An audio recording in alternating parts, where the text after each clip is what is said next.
私の名前はミサエ。32歳の専業主婦だ。夫のアキラは34歳。ごく普通のサラリーマン。結婚8年になる私たちの間には大事な一人娘のユイがいる。6歳の娘はとても可愛くて、私も夫もメロメロだ。私には3つ上の姉、春江がいる。35歳になったばかりの姉は性格の不一致とやらで離婚し、シングルマザーとなった。息子のそうたくんはまだ4歳と幼い。ある日、姉と子供らと4人で動物園に行く約束をした日のこと。タイミング悪く私が風邪で寝込んでしまった。仕方なく約束を断ろうとしたら、子供らが残念がるだろうと、夫がわざわざ仕事を休んでいくと言ってくれた。子供が一緒とはいえ、夫と姉の二人きり。でも義理とはいえ、姉と弟関係の二人に問題が起こるなんて誰が思うだろう。また別の日のこと。私は買い物帰りに商店街を歩いていると、偶然夫と姉が喫茶店にいるところを見てしまった。どうして一緒にいるのかと不思議に思った。けれど、娘の学童からの帰宅時間が迫っていたので、気になりつつもそのまま帰った。夜、夫の帰宅後に聞けば、偶然会ったところに雨が降ってきちゃったから、雨宿りがてら喫茶店に入ったんだよ、と特に動揺した様子もなくあっけらかんと話してきた。だからその時は私も信用したのだ。だがその日から夫の帰りが遅くなることが増えた。さらには小遣いが足りないと増額を要求してくるようになった。さらには休日に出かけることが増えた。姉が家に来ると以前より親しげな雰囲気になっている。怪しいのオンパレード。まさかね。それでも信用していたのだ。夫は娘を相変わらず溺愛してたし、私ともこれまでと変わらず良好な関係だった。だが良好だと思っていたのは私だけだったのだろう。そう思い知らされるような事件が起きる。いつものように我が家に姉がやってきた時のこと。友達に旅行に誘われたの。悪いんだけど、1週間ほどソータのこと預かってくれないかしら。1週間も？行き先がハワイでね。ソータと一緒は難しいのよ。でも、お願い。最近忙しくて息抜きできてないの。お土産買ってくるから、この通り。ね？渋る私に拝み倒す姉。確かに姉は離婚してから大変だったと思う。私や両親がいろいろ助けてはきたけれど、やはり一人での子育ては想像を絶するものがあるのだろう。だから仕方ないなぁと思って私は承諾した。いよいよ姉がハワイ旅行に行く日が近づいた時のこと。しばらく出張で留守にするから、と夫が告げてきた。いくつかの地域を回るから数日かかるとのこと。大変だなぁと思ったが、出発日を聞いて驚いた。姉のハワイ旅行の日と同じなのだ。これは偶然なのだろうか。偶然、姉の旅行と夫の出張の日が同じなのだろうか。夫が携帯を眺める時間が増えたのも偶然なのだろうか。なんだかこそこそしてて私に見られないようにしてるのは気のせいなのだろうか。姉が家に来るとさりげなく手を触ったり距離が近かったりするのも気のせい？すべてが怪しいと思えてならなかった。そして姉の旅行出発当日。姉はそうたくんを連れて早朝にやってきた。そうたくんの手を握った瞬間、その異変に気づいた。その手が異常なまでに熱かったのだ。抱き上げた体も熱い。体温計を使わなくても高熱なのが分かった。お姉ちゃん、そうたくん熱があるんじゃない？ああ、そうなのよ。昨日から熱が出ててね、まだ下がらないの。そんな、早く病院に連れて行かなくちゃ。旅行より息子の方が大事だろう。だが姉はとんでもないことを言った。じゃあお願いね。え？だから、そうたのことお願いねって。まさか熱出してる子供を置いてくの？仕方ないでしょ？前々からの約束なんだから、キャンセル料払うのもバカバカしいじゃない。そんな、そういう問題じゃないでしょ？そうたくんが大事じゃないの？そりゃ大事だけど、2歳がいるんだから心配してないわよ。看病よろしくね。待ってよお姉ちゃん。私の静止の言葉も虚しく、姉は言ってしまった。信じられない。こんな幼い子供が高熱で苦しんでるっていうのに、そうたくんは高熱での移動がたたったのか、とても苦しそうだ。私は慌てて布団に寝かせ、冷たい濡れタオルを額に当てた。冷凍庫で氷枕の用意をしてるところで夫が起きてきた。ねえ、そうたくん熱があるみたいなんだけど。え、そうなの？姉さんたらひどいのよ。こんな状態のそうたくんを置いて旅行に行っちゃうんだから。仕方ないさ。前々から予定してたんだろうから。今更キャンセルもできないだろうし。そんなあなたまで、そうたくんがかわいそうよ。そう思うならお前がちゃんと看病してあげればいいだろう。ねえ、出張どうにかならない？そうたくんが何かの流行り病なら、ゆいに移っちゃうかもしれないもの。私はそうたくんの世話をするから、あなたにはゆいの世話をしてほしいんだけど。娘ラブの夫なら、しぶしぶながらもうなずいてくれると思った。仕事は大事だが、娘はもっと大事に違いない。だがその期待は裏切られる。無理。そんなの無理に決まってるだろ。心配なら実家に預けりゃいいじゃないか。そうは言っても、うちの両親は仕事で忙しいし、あなたの実家は遠くて今から預けになんて行けないわ。じゃあ仕方ないだろう。まあ、そうたくんは寝かせとけばいいんだから大丈夫さ。そんな気楽に言わないでよ。どうしろってんだよ。とにかく俺は無理だから。ああ、時間だ。早く行かないと。じゃあ行ってくる。そう言って夫はさっさと行ってしまった。取り残された私は急ぎ親に電話した。突然のことなので仕事は休めない。だが早退するからできるだけ早めにゆいを迎えに行く。そう母が言ってくれたので少しほっとした。とにかく母が来てくれるまでは、ゆいはかわいそうだけど部屋に閉じこもってもらおう。そうこうしているうちに、そうたくんの具合がさらに悪くなってきたようだ。熱だけでなく咳まで出てきた。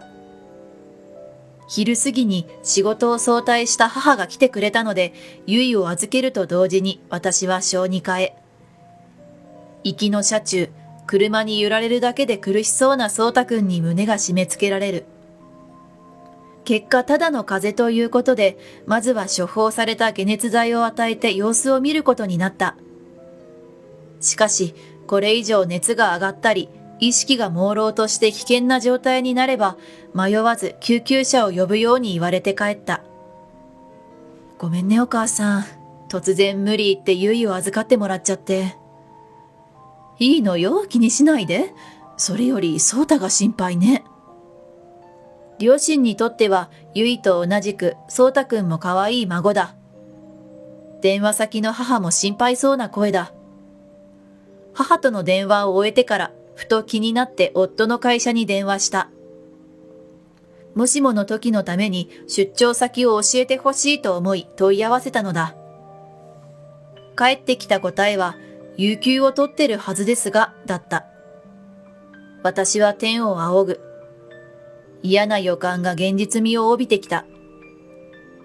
夫のパソコンを開く。夫専用のそれを見たことはなかったが、検索履歴を見たらすぐに行き先が分かった。行き先はハワイ。飛行機のチケットもホテルも夫が手配している。そのホテル名に見覚えがあった。姉から聞いてた宿泊先だ。姉と夫が同時にハワイ、そして同じホテル。そんな偶然、万に一つもありえない。そもそも出張だと言ってた夫が、有給取ってハワイにいる時点で異常事態。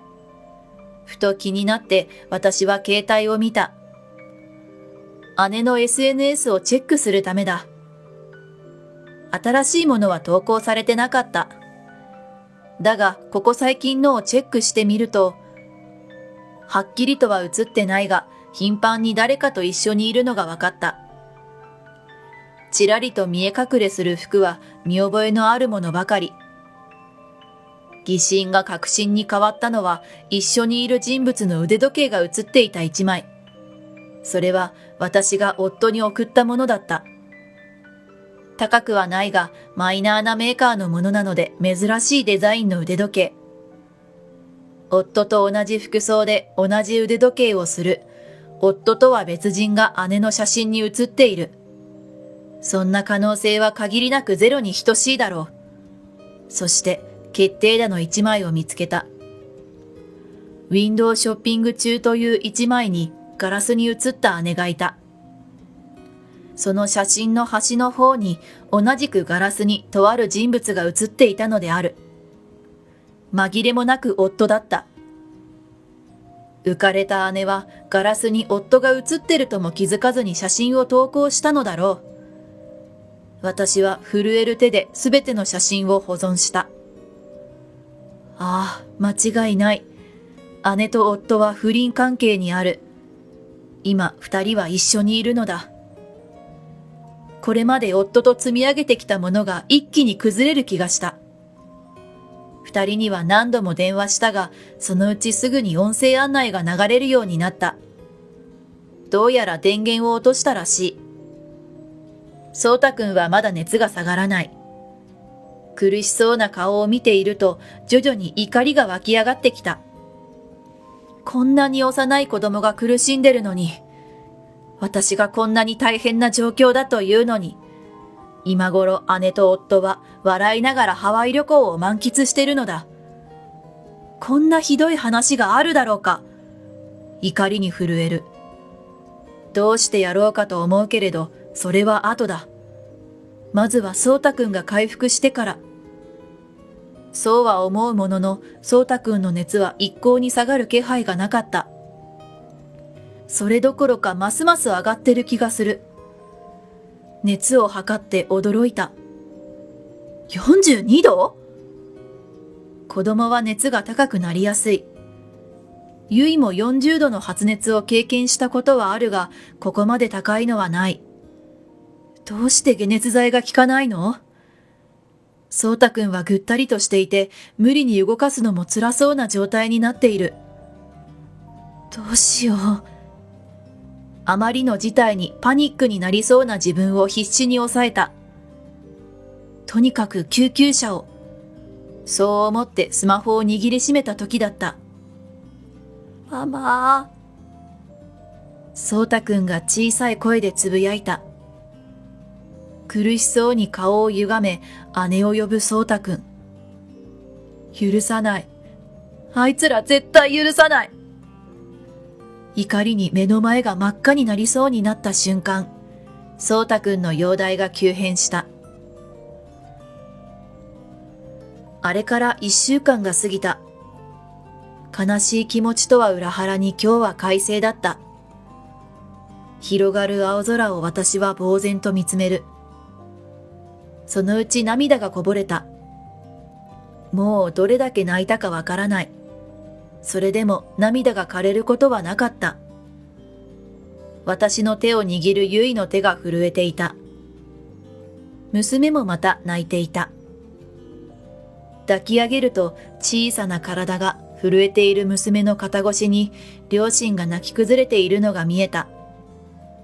他の参列者も、みんな泣いていた。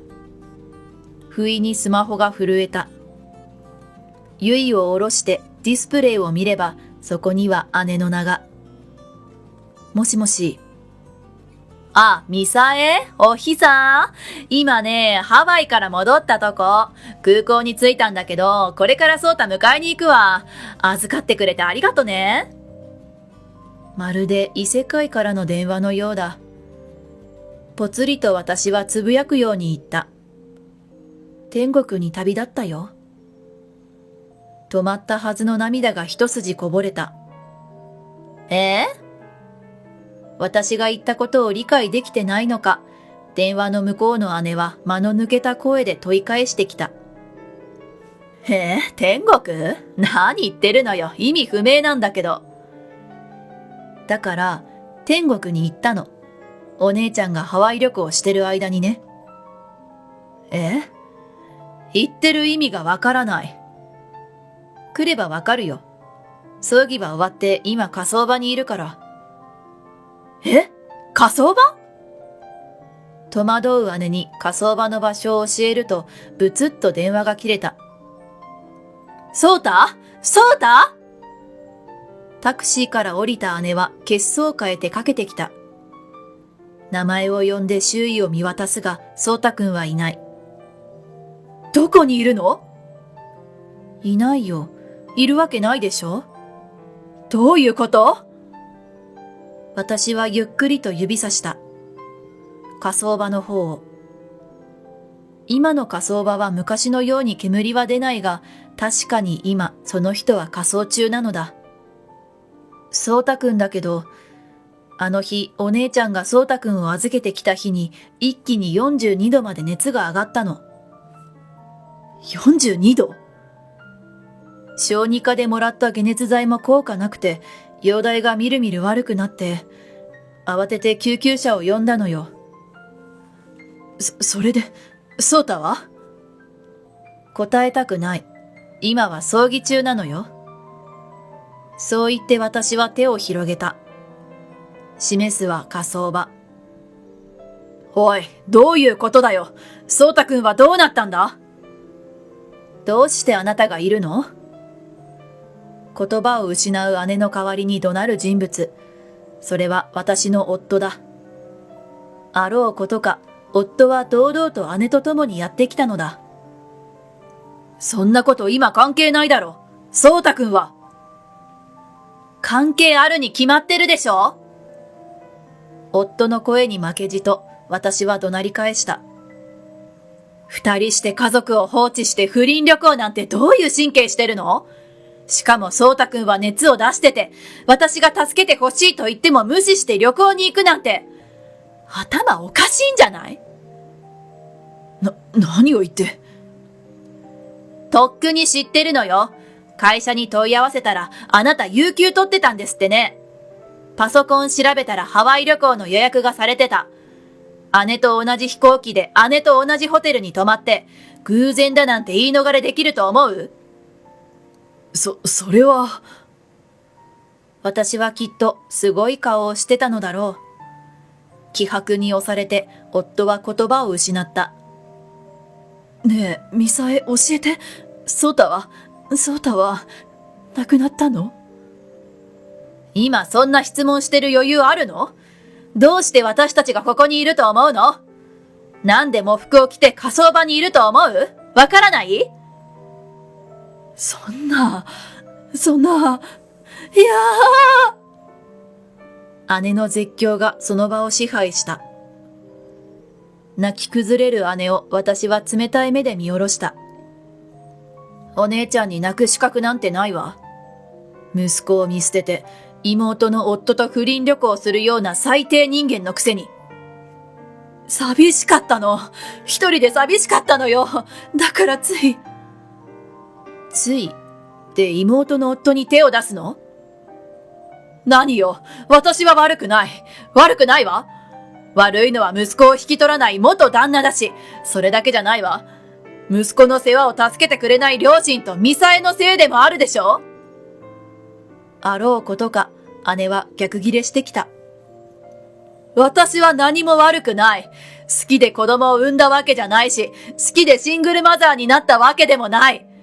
離婚するなら息子は元旦那に引き取って欲しかったのに、あいつそれを拒んだのよ。だから一人で頑張ってきたのに。なのに、でも亡くなるなんてそんな。そうた。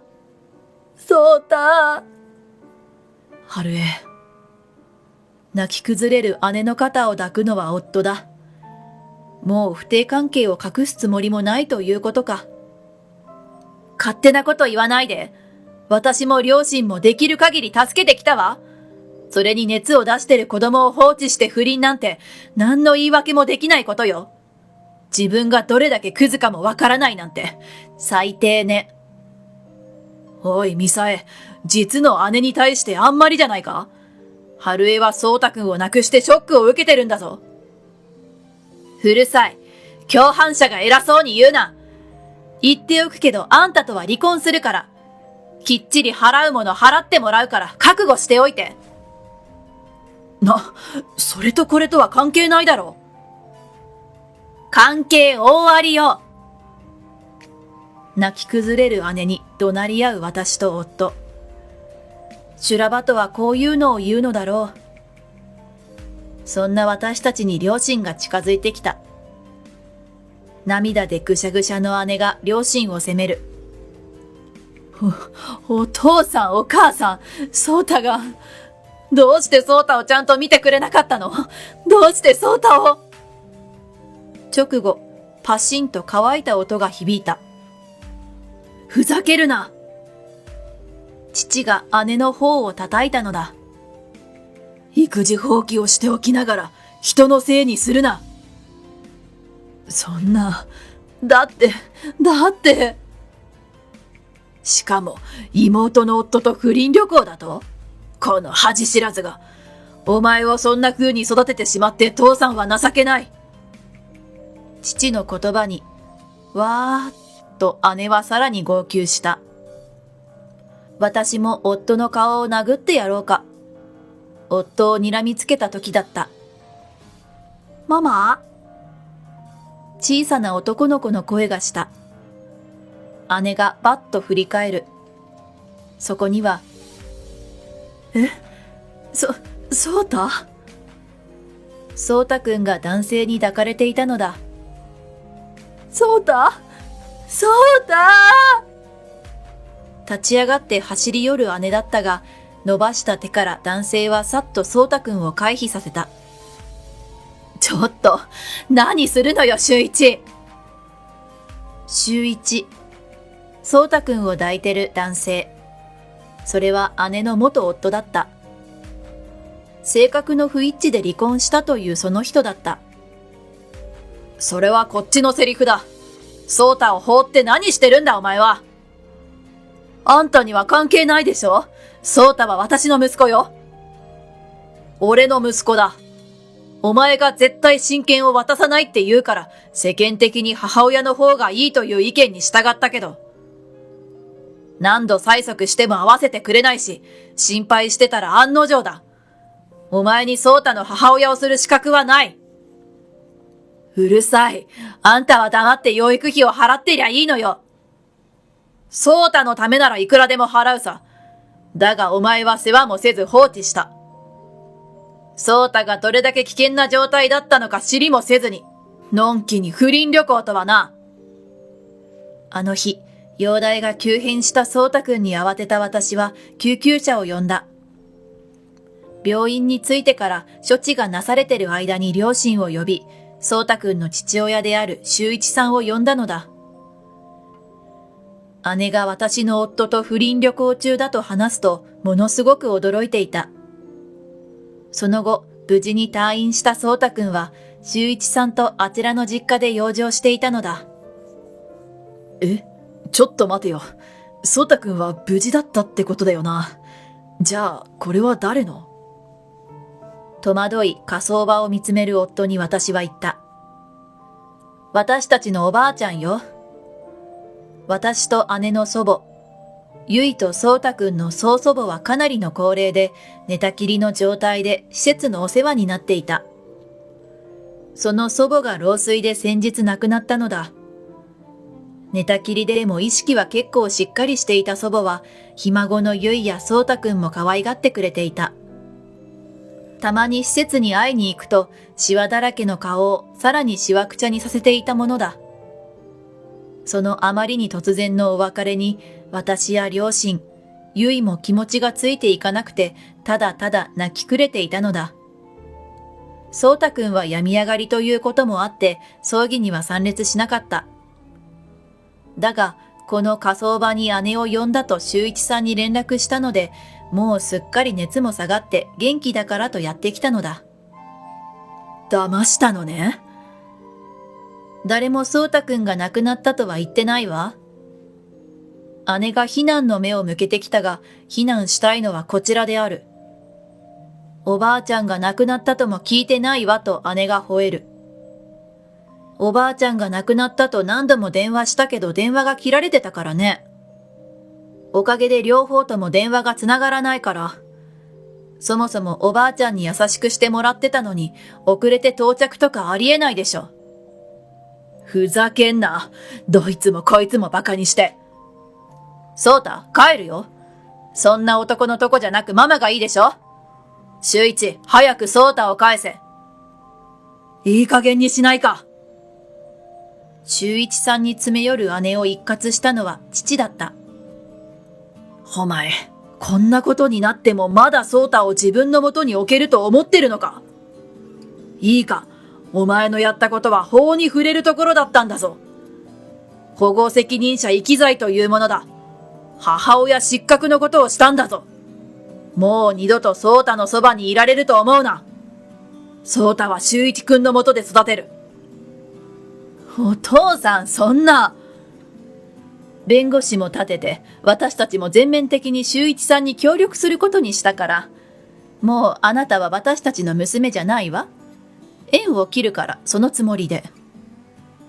お母さん？実の両親からの絶縁に顔が蒼白になる姉。そんな姉の前に私も仁王立ちした。私と旦那も離婚するから、二人で仲良くやってれば？それぞれの子供に会えなくても平気でしょ。なんせほったらかしで海外旅行に行くくらいなんだから。それを聞いて夫が叫び出す。そんなミサエ、待ってくれ。ちょっとした出来心であって。春江とは遊びなんだ。俺が大事なのはミサエとユイで。今度は姉が吠え出した。なんですって？遊びって何よ。ミサエへの愛はもうない。愛してるのは私だけって言ってたでしょ？うるさい。俺は娘が可愛いんだ。ふざけんじゃないわよ。こうしてまた修羅場が夫と姉の間で再会してしまった。延々と言い争う姉と夫を置いて、私たちは祖母のお骨とともにその場を後にするのであった。それから散々揉めたが、私が弁護士を立てたことでどうにか調停が無事に終わった。そうたくんは父親のもとへ。母親と離れることを寂しがるかと思ったが、むしろ喜んでいた。つまり姉は全く母親として機能していなかったんだな。私と夫も揉めた。というか、夫がごねまくったのだが、私の両親、夫の両親に怒られてへこんだところに、娘の追い打ちの一言、パパいらないが決定だとなった。6歳と言っても女の子は早熟なのだ。父親の最低行為を娘なりに理解したのだろう。娘が虫を見るような目で夫を見たときは、こらえきれずに笑ってしまった。娘溺愛の夫。いや、元夫にはこれ以上の制裁はないだろう。娘に会う権利はあるが、会いたいかどうかは娘が決めることとなった。こうして修羅場は終わりを告げた。私とゆいは実家に戻って平和に暮らしている。両親はゆいと一緒に暮らせて大喜びだ。来年は小学生になるので入学準備に盛り上がっている。入学と同時に私も就職する予定だ。そうたくんはたまに修一さんと共にやってくる。その顔は以前とは見違えるように明るく笑顔に満ちている。ちなみにだが、私たちが笑顔で暮らしている裏で、姉と元夫はあっさりと関係が終わったらしい。元夫としては本当に遊びだったのだろう。娘に嫌われてショックだったのか、あっさり姉を捨てた。だが、妻の姉と不倫という最低な行為は社内に知られることとなり、人格に問題ありとなって地方に飛ばされた。これでますます娘に会いにくくなるだろう。いい気味だ。姉はといえば、すべてに捨てられた焦燥からしばらく抜け殻のような生活を送っていたらしい。そのうち消息不明になった。一応捜索願いは出してるけれど、おそらく姉が見つかることはないだろう。そんな予感がした。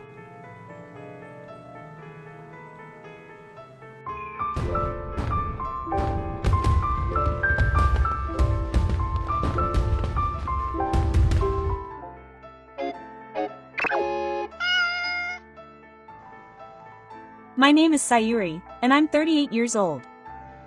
I've been single for 30 years now because I've only worked one job at a time, but I think it can't be helped. I spent my 20s working as a designer, and at 33 I finally achieved my dream of going independent and opening a small office. It's been almost 5 years since then. My income and work are stable, and I'm satisfied with my current lifestyle. But Sayuri, you're old enough. So don't you have anyone? Mom, you're still single at this age, so there's no way you could get married now. But you know, as a parent, I'm heartless. My mother at home is always worried about me because I'm single. She says things like, it's hard to be alone when you're old, and, when you get older, you want someone to be by your side. I can understand how she feels. Mom, you know, was lonely without Dad. She doesn't want you to feel lonely like she did. 3 years ago, Dad collapsed from a cerebral infarction and never returned. The shock was so great that I was worried that if I left her alone, something would happen to her. The sense of loss after losing a family member is something only those who have experienced it can understand, and she must be worried that I need someone to fill that hole in my heart. Don't worry, Mom. I'll be fine. After all, my work is my lover. My mother smiled with a little relief at my words. But there were people who made fun of and rejected my way of life.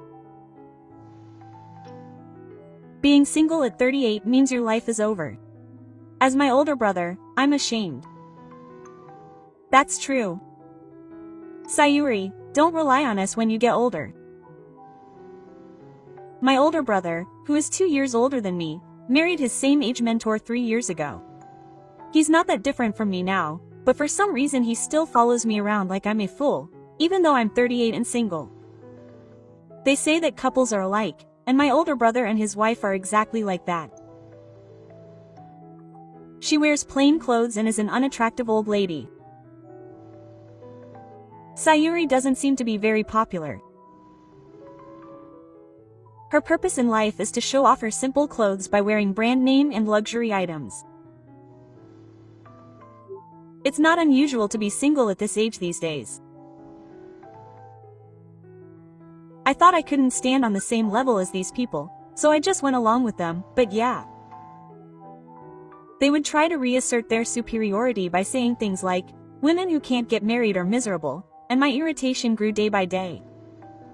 If I said something back, my brother would say even more insults in return. Knowing his personality, I decided that it was a waste of time to deal with him. My brother and his wife are what you might call a promiscuous couple. Before he got married, my brother would say things like, marriage is a waste of time and will only lead to the grave of your life. But as soon as he got married through an arranged marriage, he was like, you really are a full-fledged adult when you get married. He suddenly made remarks that single people are nothing more than bugs, making single people look bad. And his husband, Yoshishi, was the same type of person. Say, Yuri, isn't it bad that you don't have a boyfriend at your age? You'll regret it someday if you don't get married soon like we do. They have an equation in place where marriage equals success in life, so apparently they see me as an inconvenience and a pitiful person because I'm single.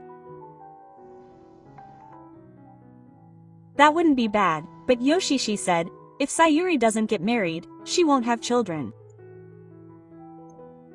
Isn't that a burden on the country? He even said something rude. It's true that I don't have children, but isn't Yoshishi the same? When I point that out, he's an idiot. I'm married, so that's enough for me. He doesn't even understand things like this. This is why people say that single people lack common sense. It's not the kind of logic that someone with common sense would use, but all I can do is smile wryly. In the end, he's just a monster who wants to be superior. Then one day, I get a call from my parents' house on my cell phone. Hello. What's wrong, Mom? I slipped this morning. My mother's voice sounds painful. What's wrong, Mom? I'm sorry, but can you come over?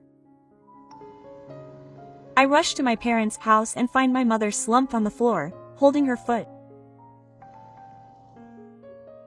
She had slipped down the stairs and fallen. I immediately sent her to the hospital so that the doctor could examine her. Fortunately, her life was not in danger, but my mother suffered a compound fracture to her leg. It was a blessing in disguise that her hip was okay. If she had damaged her hip, she could have been a joke for the rest of her life. I was relieved by the doctor's words. My mother was forced to stay in the hospital for 2 weeks. I'm sorry, Yuri. I'm causing you trouble. Don't apologize like that. I'm fine. But my mother seemed to be quite shocked by her injury. Seeing my mother looking downcast and saying, I guess I'm getting old, made me feel bad too. Still, my brother and his wife didn't even come to visit my mother, even though she was seriously injured. I let out a small sigh of relief. When I contacted my brother, he told me to call his wife because he was busy with work, so I contacted Yoshishi. Do I really need to go? It's just a fracture. I'm getting my hair colored at the salon right now. Quote. He rudely hung up on me, saying he was busy. It's true that it's just a fracture, but I wish they would at least show me their face. I thought that, but I also thought that it might be better if they didn't come. However, it was clear that my mother would have difficulty living alone in the future. Even though there was nothing wrong with her back, compound fractures at an older age take longer to heal. The doctor also suggested that rehabilitation was essential and that it would be better if the family lived with her if possible. When I told my brother and his wife about this, they said, "You're single, aren't you? Take care of Mom." Quote. That's right. Sayuri would be more flexible, so they insisted that we live together. But my brother can commute to work from home, right? I have to drive more than an hour from home to get to the office. And my days off are irregular. So why do we have to do it? My brothers received a lot of support from my mother when they got married. My brother and his wife had their wedding expenses and the money they spent on moving into their new house paid for by my mother. At that time, he said that it was only natural since I was the eldest son. I argued that if that was the case, I should fulfill my duties properly. Then my brother sighed and said, "Hey, do you really need to go to such lengths for an old man who doesn't have much time left?" What do you mean? Of course not. Why do we have to do everything for one old man? How can you say such cold things? You're my real mother. I cried out in surprise at his words. That would be too pitiful for my mother. Sayuri, married people have a lot of trouble. You may not understand since you're single, but living with your mother-in-law is a hassle. I don't want to have any problems with my daughter-in-law. I can understand my father-in-law's feelings a little, but what can you say to my mother-in-law who has taken care of me financially? I was about to lose my temper, but my brother said the final words. Besides, if you're going to say that, then you should live with us. That will make things better. Okay. I won't rely on my brothers anymore. I was an idiot for expecting even a little bit of hope from people like that. I have to protect my mother. And so I made up my mind. It happened when I went to my parents' house to get some clothes for my mother. I looked around the house carefully, and saw steep, narrow stairs and a living room and bathroom with many steps. I realized that it would be inconvenient for my mother to live there as she got older. This time, she only had a broken bone, but if she ended up in a wheelchair, she might be okay now, but the possibility of that happening would increase as she got older. I made a proposal to my mother. Hey, Mom, I've been thinking about it for a bit. What if we rebuild our family home?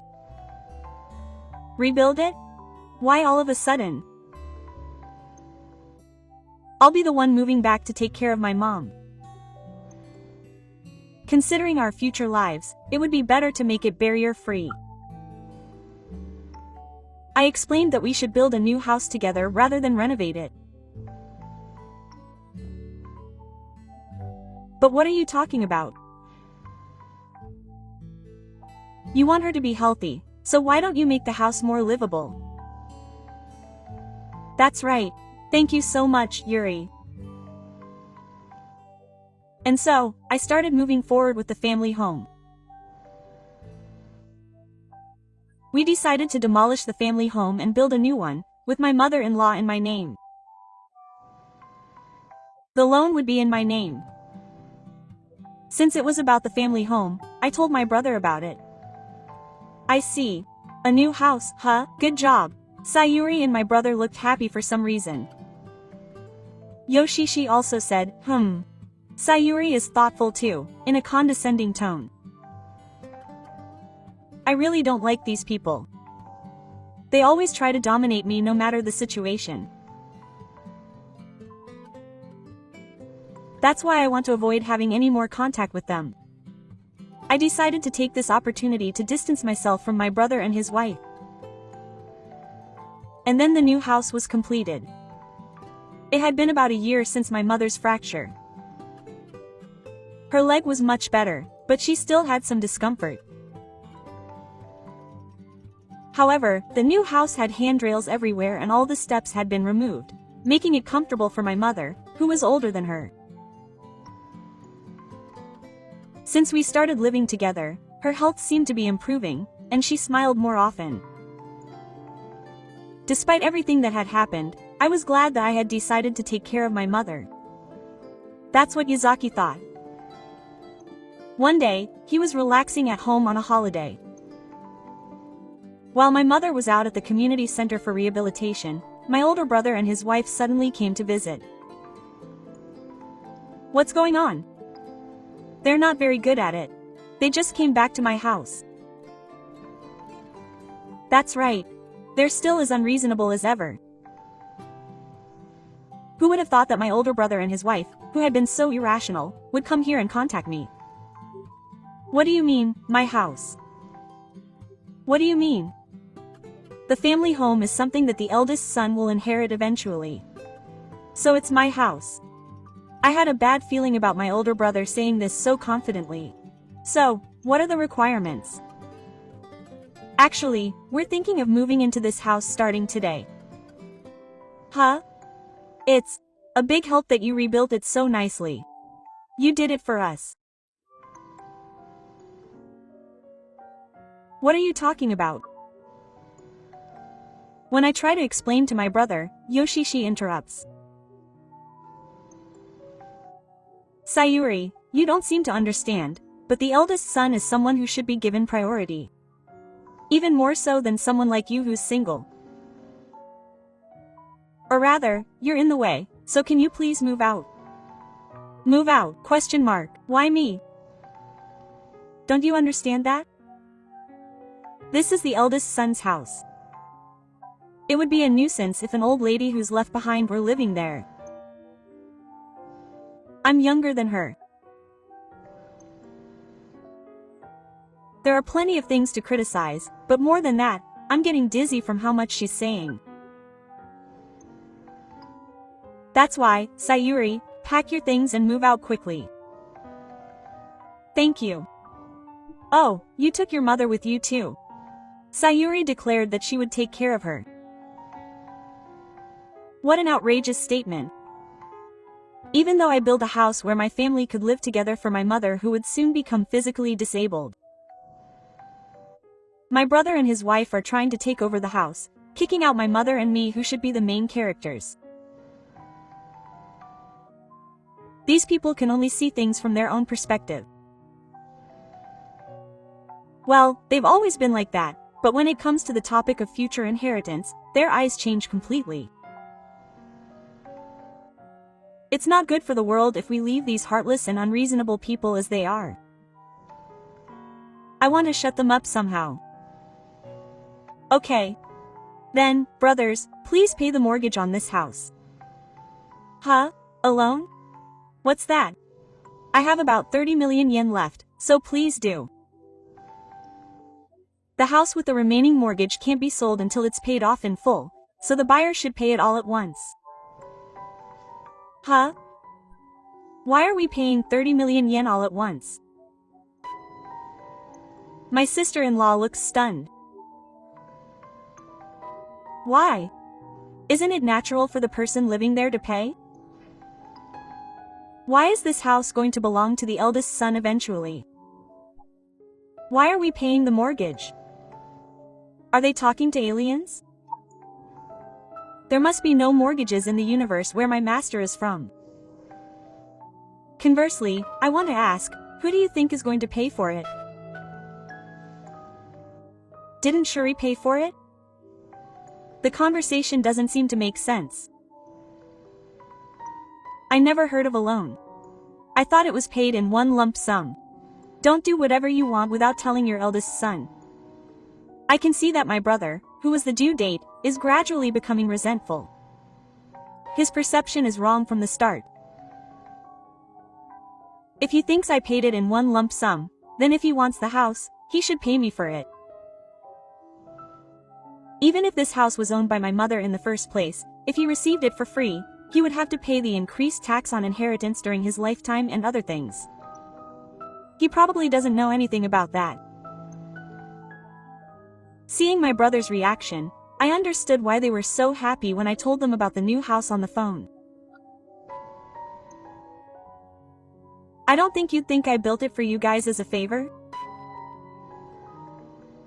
My brother and his wife were surprised by my words and realized that I was wrong. Why do I have to provide my brothers with a new house for free? You always talk big, but you have no common sense. But when I told him I was going to build a house at my parents' house, my brother couldn't hide his surprise at the difference between the ideal image he had in mind and the reality. Ha! Stop joking around. When I said that, my brother suddenly shrank back a little. Sayuri, by the way, how much is the monthly mortgage on the house? It's 180,000 yen a month. If you pay it every month, I'll lend it to you as rent. The ownership won't change until it's paid in full. 180,000 yen. It's certainly a high amount compared to a normal loan, but it's an amount I can easily pay with my income. How can you possibly pay 100,000 yen? I'm a business owner, after all. When I said that, my brother and his wife looked extremely shocked and quietly left the house. What on earth was that? They were convinced by the story that I paid for the house in one lump sum, but they were shocked by the reality that there was a 180,000 yen monthly mortgage. Both of them have no common sense and are also very stupid. When I told my mother about what had happened after she came home from an outing, she told me a shocking fact. My brother had been laid off 3 months ago. My brother's wife was a full-time housewife and had asked my mother for a loan. However, my mother had always been cautious about spending money and hesitated to lend to my brother and his wife. They were a dishonest couple and I felt that if I lent them money, they wouldn't get it back. So I told them to first sell everything they had and use the money to live on. If that was still too much, they could come and ask again. Borrowing money from someone is a big deal, even if it's your parents. If my brother had sold the watches he collects as a hobby and the brand name bags that belong to his father, they could have helped them make ends meet a little. However, instead of changing their lifestyle, my brother and his wife had started dressing more flashy every time they came to ask for a loan. My mother finally lost her temper with my brother and his wife's attitude. She yelled at them, "Stop it! Money is nothing to you anymore. You're not my son or anything. Stay out of this marriage scandal." I never imagined that would happen while I was at work. I didn't want to worry Sayuri, so I kept quiet. That couple is hopeless. My mother said this with a look on her face as if she had bitten a bug. Even so, they were a foolish couple who couldn't stop living extravagantly even after being laid off. I later learned that after my brother was laid off, he had borrowed money from people around him, such as former colleagues who were willing to work with him and his brother's wife's classmates. However, he had spent the borrowed money not on living expenses but on satisfying his desire for luxury. When people found out about this, they were angry and pressured to repay the money, so they came to my mother to ask for it. My brother and his wife, who were at a loss after their mother refused to lend them money, tried to turn the situation around by living with my mother. If they lived at home, they wouldn't have to pay rent. That must have been the morning. However, when they were confronted with the reality that my sister was actually paying the loan, and that the amount was twice their rent, they turned tail and ran away. In the end, my brother and his wife were working part-time jobs and desperately trying to repay the debt. The two of them were at their wits' end after taking advantage of everyone and living extravagantly, and their reputations were ruined, and no one would want to talk to them anymore. You never came to visit me when I was injured, but when I turned my back on money, you keep rubbing my hands together and licking my hands. I wish you would stop that. My mother said those merciless words. But somehow, I feel like my mother has become much healthier than before. Mom, the truth is, I introduced you to a certain man. You had a boyfriend? Actually, I did. That's good. Forget about your parents and put your own happiness first. But I couldn't just leave you alone. I had planned to continue dating him on the condition that I would live with my mother. Don't worry about me. My mother shook her head with a smile and showed me a photo she had saved on her smartphone. Huh, a two-shot? Really? It was Mr. Ito, whom I met at the community center. He lost his wife 5 years ago, and we actually started dating officially. No, that's a lie. My mother's youthful smile is unimaginable compared to how weak she looked when she was injured. Sayuri, let's be happy together. That's right, let's do our best, Mom. My heart danced at the beginning of my mother's new life.